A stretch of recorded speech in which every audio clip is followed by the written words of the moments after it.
Hello guys, today in this video we'll go to discuss about prokaryotic and eukaryotic cell. What is prokaryotic cell? Prokaryotic cell means prokaryon word come from two Greek word. Pro means before and karyon means nucleus. Prokaryon means those kind of nucleus, those kind of cell in which primitive type of nucleus present is called prokaryotic cell. What the actual meaning of primitive type of cell? Primitive type of cell uh, Primitive type of cell means those cell in which a nuclear membrane, I hope you know about nuclear membrane is absent, is called prokaryotic cell. Means these cell do not have a well organized nucleus. The genetic material is a single molecule of DNA lying in a cytoplasm. ठीक है, तो means इनका cell जो होता है do not have a well organized nucleus as we explained before.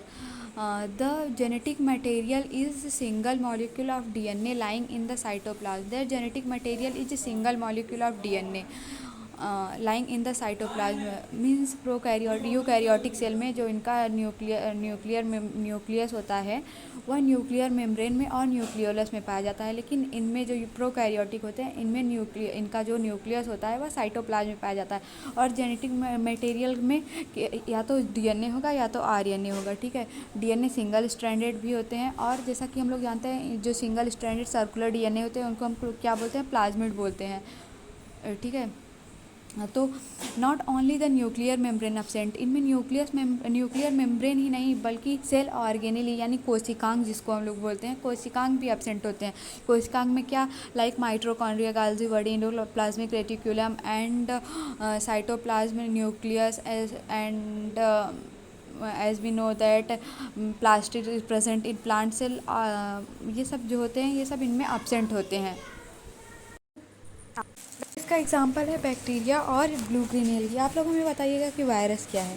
ठीक है, virus को हम लोग प्रोकैरियोटिक कहेंगे या यूकैरियोटिक। अब हम लोग बात करते हैं यूकैरियोटिक सेल के बारे में।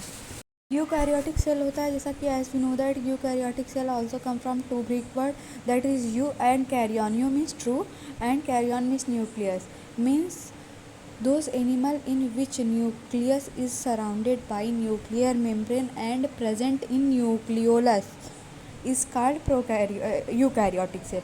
DNA is enclosed in a nuclear membrane forming a nucleus. ठीक है, डीएनए इनमें जो पाया जाता है इनक्लोज मतलब सराउंडिंग होता है किससे, न्यूक्लियर मेम्ब्रेन से, और न्यूक्लियस को फॉर्म करता है। ठीक, जेनेटिक मटेरियल इनका क्या होता है, is made up of 2 or more DNA molecule. ठीक है, double stranded 2 or more molecule means double stranded which are present as a network of chromatin fibre when the cell is not dividing. तो जैसा कि हम लोग जानते हैं ये क्रोमेटिन या जो भी क्रोमेटिन होता है ये सब जब कॉम्पैक्टली पैक्ड होते हैं तो क्या बनाते हैं, क्रोमोसोम बनाते हैं। तो उसी तरीके से हम लोग जानते हैं प्रोकैरियोटिक सेल में ये एब्सेंट होता है। Membrane bounded organelle endoplasmic reticulum, गाल्जी body और राइबोसोम, लाइसोसोम, क्लोरोप्लास्ट, ये सब जो होते हैं ये इनमें प्रेजेंट होते हैं। इनका जो plant cell, animal cell, fungal cell, protozoan animal इसके बेस्ट एग्जाम्पल है। आई होप आप लोगों को समझ में आएगा। कमेंट बॉक्स में कमेंट करके मुझे ज़रूर बताइएगा कि वायरस क्या होते हैं, वायरस सजीव होते हैं, निर्जीव होते हैं, या प्रोकैरियोटिक होते हैं, यूकैरियोटिक होता है। इसका हम लोग डिटेल में एक बड़ा वीडियो करेंगे, लेकिन अभी के लिए फ़िलहाल दीजिए इजाज़त। धन्यवाद, मिलते हैं नेक्स्ट वीडियो में।